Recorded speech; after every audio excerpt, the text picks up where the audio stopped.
चलो, तो चिन्ह परिपाटी है तुम्हारी। अब चिन्ह परिपाटी के कुछ रूल है। चिन्ह परिपाटी का मतलब ये यानी कि इसके जो साइन कन्वेंशन है यानी कि रूल है, जब हम डायग्राम बनाएंगे तो हमेशा दूरी जो लेगी वो पोल से नापी जाएगी। अब पोल वगैरह मैंने तुम्हें पहले ही बताया था, फिर से बता दूंगा, पोल से नापी जाएगी। दूसरा, वस्तु की दूरी क्या नापी जाएगी, और इमेज की दूरी क्या होगी, डिस्टेंस, और रेडियस की कितनी होती है, सेंटर की कितनी होती है, ये सब कुछ आएगी। ठीक है। अब चिन्ह परिपाटी यानी एक तरह से रूल है, तो पहला रूल लिखे, पहला रूल लिखे चिन्ह परिपाटी का, लिखे प्रत्येक दूरी यानी कि एवरी डिस्टेंस, प्रत्येक दूरी दर्पण के ध्रुव से, पोल, दर्पण के ध्रुव यानी कि पोल से नापी जाती है। दर्पण के ध्रुव यानी कि पोल से नापी जाती है। दर्पण के ध्रुव अर्थात पोल से नापी जाती है। दूसरा रूल लिखें, दूसरा रूल होगा आपतित किरण की दिशा में, आपतित किरण की दिशा में, आपतित किरण की दिशा में दूरियां धनात्मक अर्थात पॉजिटिव, दूरियां धनात्मक अर्थात पॉजिटिव तथा विपरीत दिशा में, तथा विपरीत दिशा में ऋणात्मक अर्थात निगेटिव, ऋणात्मक लेते हैं, ऋणात्मक लेते हैं।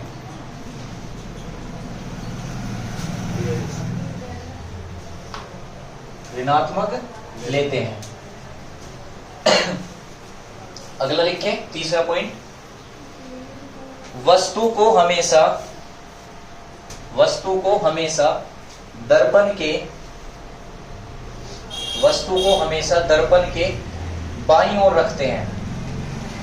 वस्तु को हमेशा दर्पण के बाईं ओर रखते हैं, अर्थात मिरर के लेफ्ट डायरेक्शन पर रखी जाएगी ऑब्जेक्ट हमेशा। मिरर के, दर्पण यानी कि मिरर के लेफ्ट डायरेक्शन पर रखी जाएगी हमेशा ऑब्जेक्ट। ठीक है, चाहे कुछ भी हो जाए लेफ्ट डायरेक्शन पे रखी जाएगी। अगला पॉइंट लिखें, ध्रुव से अर्थात पोल से, ध्रुव से वस्तु की दूरी, ऑब्जेक्ट की डिस्टेंस, वस्तु की दूरी स्मॉल यू, ध्रुव से वस्तु की दूरी, ध्रुव से वस्तु की दूरी स्मॉल यू तथा प्रतिबिंब अर्थात इमेज, प्रतिबिंब की दूरी स्मॉल वी, प्रतिबिंब की दूरी स्मॉल वी यानी कि इमेज की जो डिस्टेंस है वो स्मॉल वी होगी। कॉमा लगाएं, आगे लिखे इसी में, वक्रता केंद्र की दूरी, radius of centre of curvature, वक्रता केंद्र की दूरी यानी कि सेंटर ऑफ कर्वेचर की जो डिस्टेंस होती है वो कैपिटल आर लिखे। वक्रता केंद्र की दूरी कैपिटल आर से, कैपिटल आर तथा फोकस बिंदु, फोकस पॉइंट, फोकस बिंदु की दूरी स्मॉल एफ, स्मॉल एफ यानी कि फोकस पॉइंट की जो डिस्टेंस होती है वो क्या होती है, फोकल लेंथ स्मॉल एफ द्वारा प्रदर्शित करते हैं, प्रेजेंट करते हैं, इनसे प्रदर्शित करते हैं।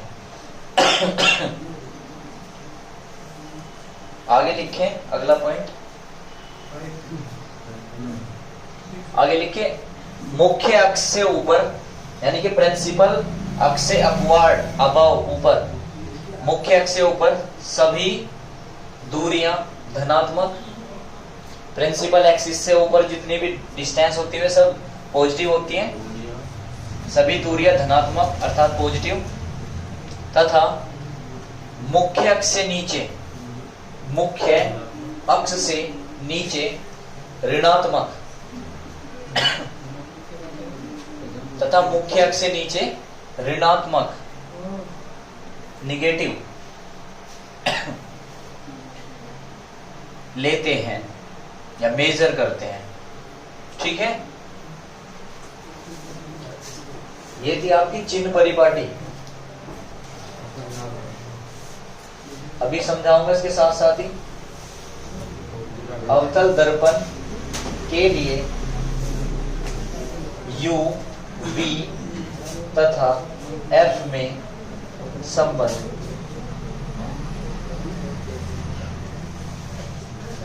यानी कि relation between U, V, F for concave mirror. अवतल दर्पण क्या होता है? कॉनकेव मिरर होता है आपका। और रिलेशन किस किस के बीच में कर रहे हैं आप? UVF में। अब मैंने UVF आपको लिखवा तो दिया, इस एग्जांपल से, डायग्राम से, इस डेरिवेशन से आपके समझ में आ जाएगा। यानी कि चिन्ह परिपाटी जो मैंने लिखवाई है वो फॉलो करनी है आपको, एक एक रूल को।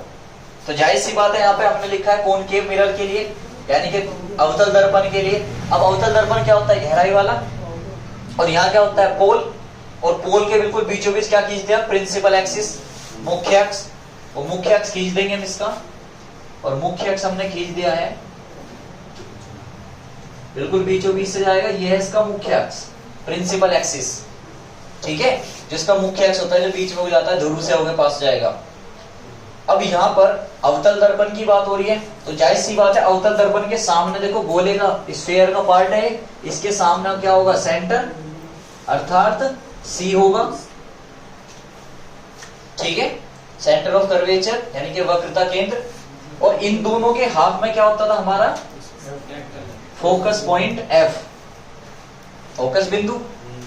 अब हमारी जो वस्तु रखी हुई है, हमने वो मान ली है कि वो वस्तु रखी हुई है ऐसे, लगभग यहां को मान देता हूं मैं। और वस्तु है O, वस्तु की लंबाई भी हो जाएगी O, ऐसे रखी है O डैश। जो आपके पास वस्तु रखी है, ऑब्जेक्ट रखा हुआ है, वो है O डैश। बताओ यहां तक क्लियर समझ में आती है क्या? जाहिर सी बात है, सेंटर है, हमने आपको बता रखा है। अब वस्तु को क्या रखते हैं हमेशा? बाईं और लेफ्ट डायरेक्शन पे, तो लेफ्ट डायरेक्शन पे रखिए। और लेफ्ट डायरेक्शन से आपको इंसिडेंट रे देनी है, यानी कि आपतित किरण छोड़नी है। तो आपकी आपतित किरण ऐसे जाएगी, यहां से ये ऐसे जाएगी और तुरंत यहाँ पे टकराएगी ये। अब जैसे ही टकराएगी तो रिफ्लेक्ट होगी, जैसे ही टकराएगी तुरंत रिफ्लेक्ट होगी। अब रिफ्लेक्ट क्या होगी? यहाँ से पहले तो सेंटर खींचेगा इसका, क्योंकि यहाँ पे एंगल भी बनते हैं। फिलहाल मैं सेंटर खींच नहीं रहा हूं अभी। आपको पता है ये वाली जो रिफ्लेक्ट होगी, यानी कि रिफ्लेक्शन या रिफ्लेक्शन के बाद कहाँ जाएगी? तुम्हारी फोकस पॉइंट से होके जाएगी। अब जब फोकस पॉइंट से होके जाएगी तो इसको फोकस पॉइंट से पूछा दीजिए आप। अब जब फोकस पॉइंट से जाएगी, ये फोकस पॉइंट से होके जा रही है, ठीक है, जो कि रिफ्लेक्शन के बाद है। अभिलंब तो हमें यहाँ खींचना था वो, ठीक है, वो मैंने अभी नहीं खींचा है। अभिलंब आप चाहते हो खींच सकते हो, रेड पेन से मैं खींचता हूँ, यहाँ पे अभिलंब खींच सकते थे, इनके बीच का एंगल आई और आर निकाल सकते थे, लेकिन फिलहाल मैं नहीं खींच रहा क्योंकि आपको पता है कि हाँ रिफ्लेक्शन के बाद ऐसे ही जाएगी। और एक लाइन क्या खींचते थे हम? इसके जो सेंटर से होके जाएगी, और सेंटर से होके जाएगी तो सेंटर से होके खींच दीजिए आप, सेंटर से जो होके जाएगी ऐसे। और जहां पर ये काटती है एक दूसरे को, वहां पे क्या बनता है आपका? इमेज। तो यहाँ क्या बन जाएगा इसका? इमेज। और इमेज बनेगा ये, ठीक है, इमेज बनेगा ये वाला। और इमेज ऐसा बन रहा है कि आई डैश। बताओ यहाँ तक क्लियर है क्या? बस डायग्राम बन के तैयार है। अब तो बस साइन कन्वेंशन के अनुसार इसकी बस डिस्टेंस मेजर करनी है, ज्यादा बड़ी चीज नहीं है। फिर से समझ सकते हैं आप लोग। यहाँ पे ऑब्जेक्ट रखा था ओ डैश लंबाई का, लेंथ का। यहाँ से इंसिडेंट रे चली, यानी कि आपतित किरण चली, और रिफ्लेक्शन के बाद फोकस से होके जाएगी। और एक लाइन हम कहां से निकालते हैं? सेंटर से। तो ये सेंटर से होके गई हुई है, और सेंटर और इसको जहां पर भी ये क्रॉस करती है वहीं क्या बन जाता है? हमारा इमेज बन जाता है। वहां क्या बनती है? इमेज। तो इमेज हमारी प्राप्त हो गई, यानी कि ये जो इमेज थी ओ डैश की, ये हमारी आई डैश ऐसे मिली है, ये इमेज ऐसे मिली है। और कैसी मिली है? वास्तव में मिल रही है, रियल में मिल रही है, बिल्कुल। तो ये क्या है? रियल इमेज है। क्योंकि कॉनकेव जो मिरर थे वो क्या बनाते थे, हमारे रियल इमेज बनाते थे, तो रियल इमेज मिल गई, जबकि कन्वेक्स क्या बनाते हैं, यानी कि उत्तल क्या बनाते हैं, पीछे बनाते थे, वे थे वर्चुअल यानी कि आभासी। तो ये तो रियल बन रही है, यहां तक क्लियर हो। अब साइन कन्वेंशन के अनुसार हम डिस्टेंस कहां से मेजर करेंगे, डिस्टेंस हम मेजर करेंगे जो करेंगे, मैं इसे थोड़ा सा यहां कर देता हूं कि पोल से ऑब्जेक्ट की डिस्टेंस क्या होती थी हमारी, u। बताओ होती थी नहीं होती थी, u अभी लिखवाया मैंने।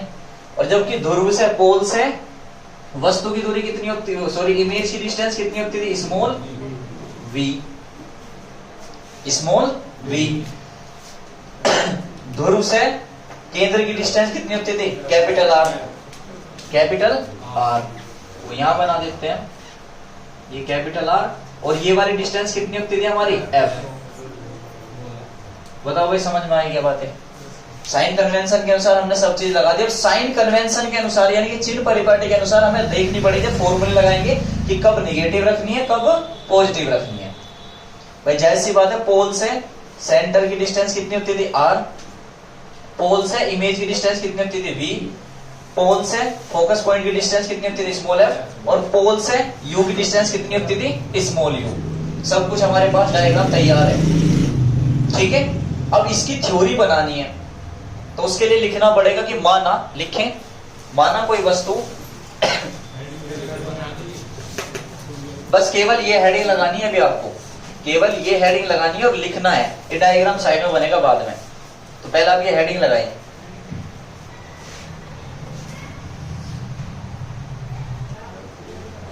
माना कोई वस्तु, माना कोई वस्तु ओ डैश, माना कोई वस्तु ओ डैश दर्पण के सामने रखी हुई है, दर्पण के सामने रखी हुई है,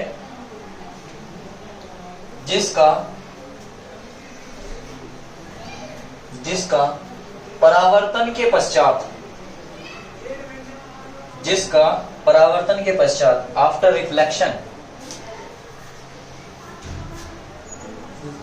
जिसका परावर्तन के पश्चात प्रतिबिंब यानी कि इमेज आई डैश प्राप्त होता है। जो इमेज है वो क्या बनता है, आई डैश प्राप्त होता है, ठीक है।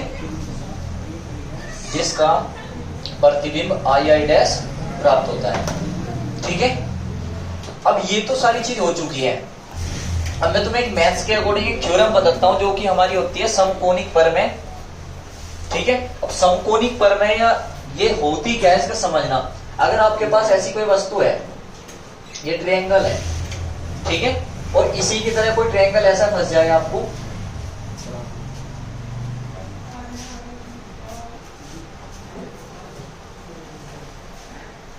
ये बड़े छोटा बड़ा हो कोई दिक्कत वाली बात नहीं, इसी की तरह ये होना चाहिए बस।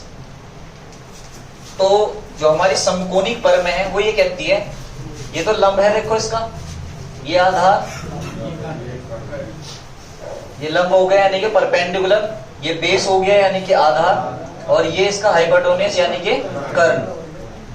तो वो ये कहती है कि लंब बटे आधार, जो लंब है यानी कि परपेंडिकुलर अपॉन बेस, इसका लंब बटे आधार, इसका लंब बटे आधार बराबर होगा। या आधार बटे लंब रख सकते हो आप, यानी कि बेस अपॉन परपेंडिकुलर को बराबर रख सकते हो। ये समकोणिक परमेय है आपकी, ठीक है, राइट एंगल की थ्योरम है आपकी। तो इसमें देखनी है वो बात, समझ में आई क्या रख सकते हो आप, यानी कि लंब अपॉन आधार इक्वल टू लंब अपॉन आधार रख सकते हो, दोनों का, इसका और इसका इक्वल रहेगा।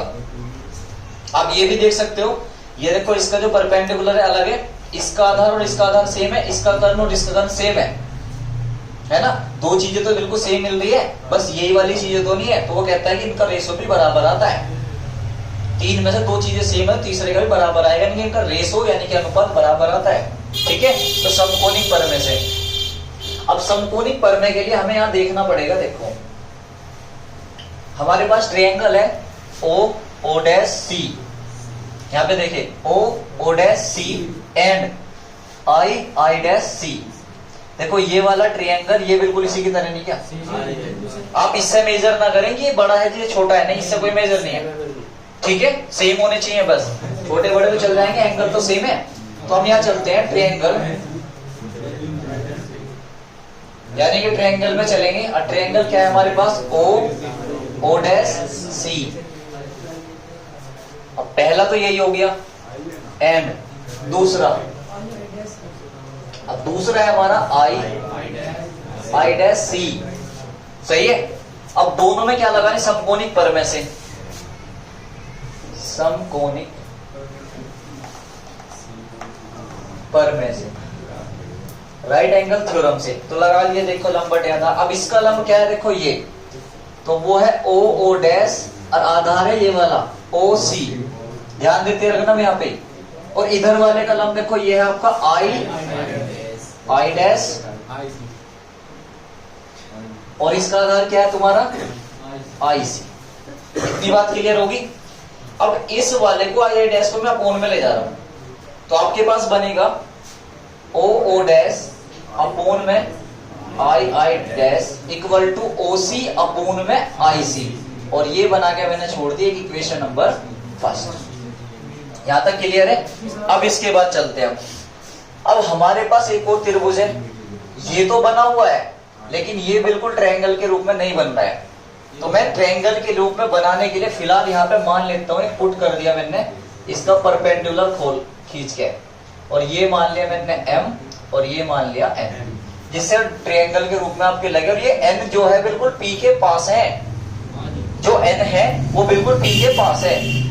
ठीक है, बस ये केवल ट्रायंगल समझाने के लिए माना है कि देखो हाँ बिल्कुल अब सर ट्रायंगल सा लग रहा है, ये वाला ट्रायंगल और ये वाला ट्रायंगल, यानी कि ये वाला त्रिभुज और ये वाला त्रिभुज बराबर हो गए इसी की तरह। देखो ये वाली लाइन है और ये वाली लाइन, इसमें भी लगा दीजिए। तो हम ट्रायंगल लिखते हैं आई डैश एफ तथा एफ एम एन में समकोणिक परमेय से। अब जब समकोणिक परमेय लगाएंगे तो समकोणिक परमेय लगाइए इस वाले में, तो ये आपके पास है, उधर ऊपर वाला ले रहा हूं मैं एम एन, इसका लंब और इसका आधार, यानी कि एफ एन।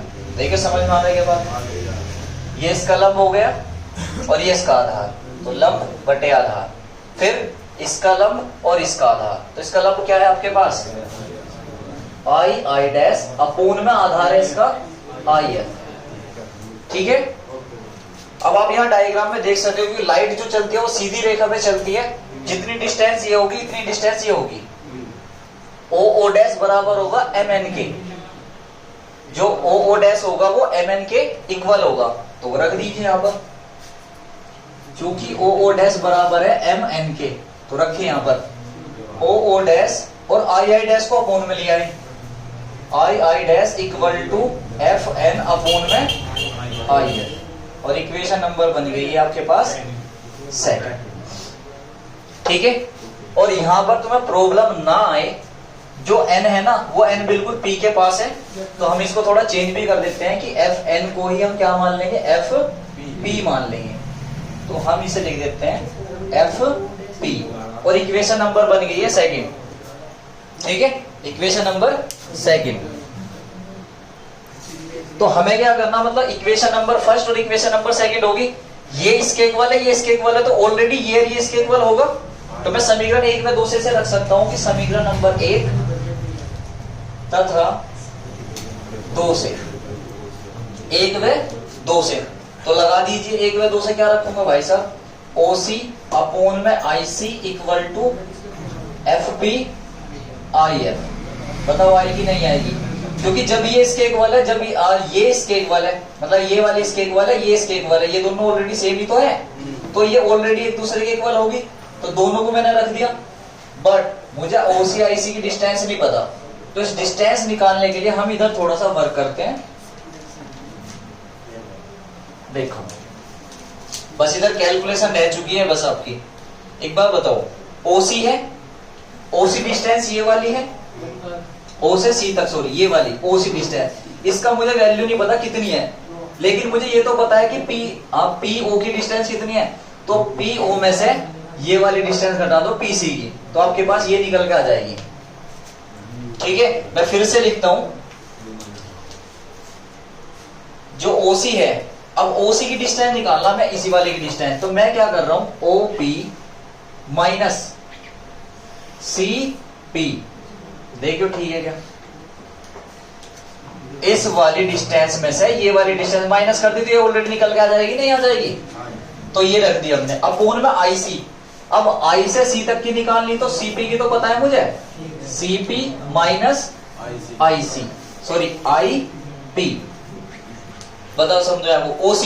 OC की डिस्टेंस ये वाली है ना, OC ये निकालनी, तो इसमें से ये माइनस कर दीजिए, ये वाली निकल के आ जाएगी। फिर आपको निकालनी है IC, तो IC की जब निकालनी है तो CP में से IP माइनस कर दीजिए, ये वाली निकल के आ जाएगी। ये हमने यहाँ पे रख दी है। इधर इक्वल टू FP, F से P तक की डिस्टेंस मुझे पता है तो इसे चेंज करने की जरूरत नहीं है, यानी कि FP, ये एज छोड़ दीजिए आप, जिसकी डिस्टेंस हमें पता है, मेजर है। अब आपके पास बचती है IF की डिस्टेंस नहीं पता, तो IF की क्या करेंगे? PI की तो पता है, या IP माइनस के FP। देखो अब यहां थारी के लिए लग रही है।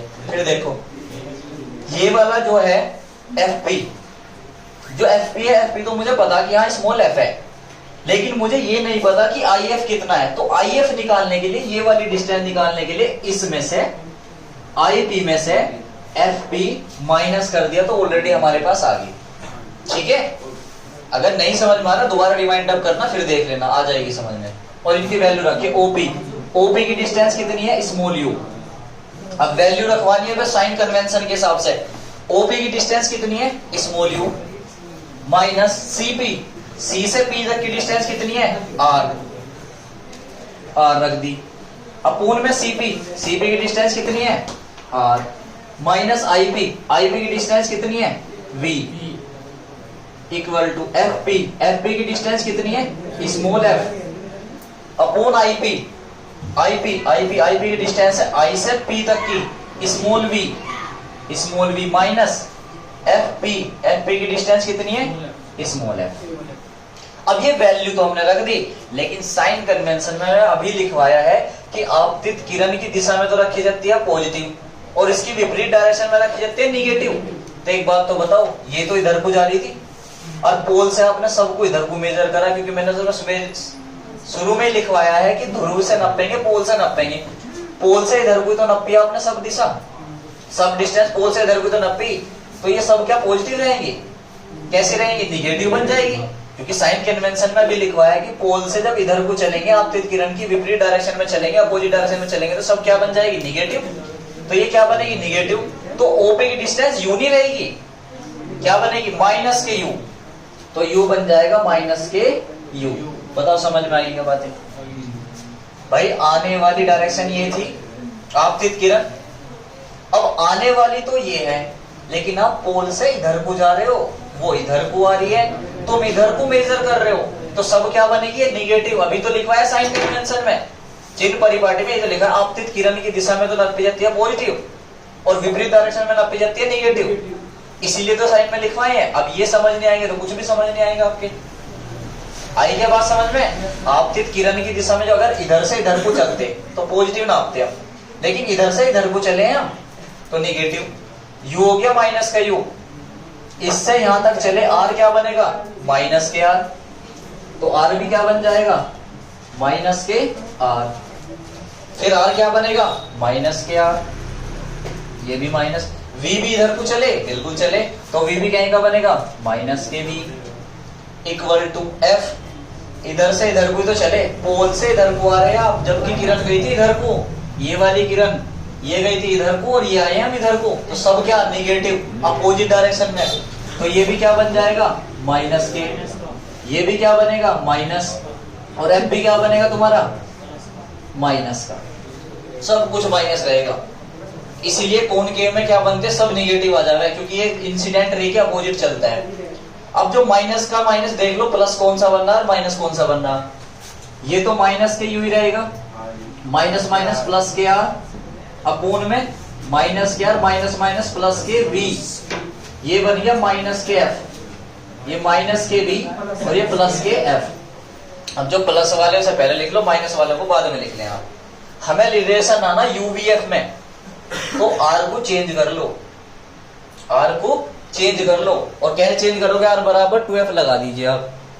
देखो, क्योंकि आप जानते हो कि r बराबर होता है 2f, r को चेंज कर लो तो रखो यहाँ पे, r को मैं पहले लिख रहा हूं, जब पहले लिखूंगा r का मान है 2f, तो 2f प्लस कर माइनस के u अपोन में r, v पहले लिख दिया और माइनस के 2f, r की जगह यार माइनस के 2f रखूंगा नहीं रखूंगा, r की जगह 2f रख दिया बस, इक्वल टू माइनस के f एज इट इज है f माइनस के v। ठीक है, यहां तक क्लियर? दोबारा देख लो, इसको मैं क्या कर रहा हूं, ये प्लस के r की जगह क्या रख दिया 2f, इधर माइनस के u, और बटे में क्या करा ये ऐसे ही v को शुरू में लिख दिया और माइनस के r लिखेंगे, r की जगह क्या रख दिया 2f, इक्वल टू माइनस के f एज इट इज, और अपोन में क्या रखोगे f, तो f रह गया और माइनस के v। सही है, आगे यहां तक समझ में? अब इसकी कैलकुलेशन कर लो, क्रॉस मल्टीप्लाई, इसकी मल्टीप्लाई इधर, इसकी मल्टीप्लाई इधर करते हैं। अब जब मल्टीप्लाई करेंगे तो ध्यान दो, मैं एक एक की कर रहा हूं, स्पेस कम है। देखो, जब f की इसमें करूंगा तो फॉर्मूला चेक करूंगा, फिर v की इसमें करूंगा तो पहले f की करेंगे इधर, जब f की इसमें करेंगे तो बताओ, f की जैसे ही मैंने इसमें की तो f की इसमें करूंगा तो ये बनेगा आपके पास 2f², फिर माइनस के uf, f की इसमें करेंगे तो uf, फिर माइनस के v की इसमें करेंगे तो माइनस के 2fv, फिर माइनस के v की जब इसमें करेंगे तो माइनस माइनस बन जाएगा प्लस, तो प्लस के uv, और इधर इक्वल टू में माइनस के f की इसमें करेंगे तो ये बनेगा माइनस के vf, और इधर करेंगे तो माइनस माइनस प्लस के 2vf, सॉरी 2f², 2f²। बताओ भाई समझ में आ रहा है क्या बात है? फिर तो समझो, f की जब इसमें करी तो 2f² बना, f की इसमें करी तो माइनस के uf बना, फिर माइनस के v की करेंगे तो माइनस के v की इसमें करेंगे तो माइनस के 2fv, फिर v की इसमें करेंगे तो माइनस माइनस बन गया प्लस, और v और u क्या बन जाएंगे uv, फिर इसकी इधर करेंगे तो जब f की इसमें करेंगे तो माइनस के fv या vf, और फिर माइनस के इसमें करेंगे 2f में तो माइनस माइनस प्लस बन गया 2f²। अब यहाँ चेक कर लीजिए, आपके पास बनता है ये भी प्लस का 2f² है, ये भी प्लस का, तो कट जाएंगे एक साइड जाके। अब आपके पास बच गया माइनस के uf माइनस के 2fv प्लस के uv और इक्वल टू माइनस के vf। अब एक काम कर लो, uv वाले को एक साइड ले जाओ, बाकी को एक साइड। देखो माइनस के uf है, इस माइनस के vf को भी इधर ले आए, माइनस के 2fv एज इट इज है। जब इस वाले को माइनस के vf को उरली साइड लाओगे तो ये बन जाएगा प्लस के vf, सही है। और ये जो है इस वाले को उधर लेंगे तो माइनस के uv। फोकस नहीं रखो, ये एज इट इज है, ये एज इट इज है, उसको मैं इधर लाया तो प्लस का बना, प्लस का उधर गया तो माइनस का बना। अब माइनस के 2fv और प्लस के vf, यानी कि fvfv तो है ये भी, तो दो में माइनस के 2 में से एक गए तो माइनस के 1, तो माइनस के uf माइनस के 2vf इक्वल टू माइनस के uv। अब माइनस के vf, ये माइनस के uf था, माइनस के 2vf है, प्लस के vf है, इक्वल टू माइनस के uv जो है आपके पास। इसको मैं क्या कर रहा हूं, इसको इधर ही रहने दिया, माइनस के 2 में से प्लस का बना तो माइनस के 1 बच गया। ठीक है, इसमें से क्या बचा 1, ये थोड़ी सी मिसप्रिंट थी। अब माइनस कॉमन ले लो, जब माइनस कॉमन ले लो तो सब बन जाएगा प्लस का।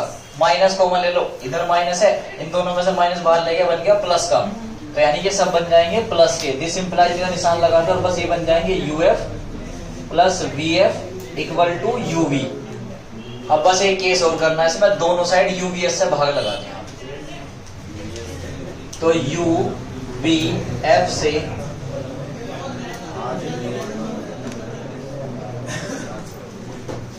uvf से भाग लगा दो जिसमें, तो जब भाग लगाऊंगा स्पेस का मैं uvf इसके बटे में रखूंगा, तो u से u कट गया, f से f कट गया, 1/v यहाँ बचेगा जब u v से v कट जाएगा, f से f कटेगा तो बचेगा 1/u। इधर u से u कट गया, v से v कट गया, क्या बचा 1/f। और बस हम इसे ऐसे लिख सकते हैं कि 1/f equal to 1/v plus के 1/u। और ये हमारा प्रूफ होता है यहाँ पर। ठीक है, अगर नहीं समझ में आया एक बार दोबारा देख लेने से समझ में आ जाएगा। ठीक है, ऐसे उत्तल वाला करना आपको सेम।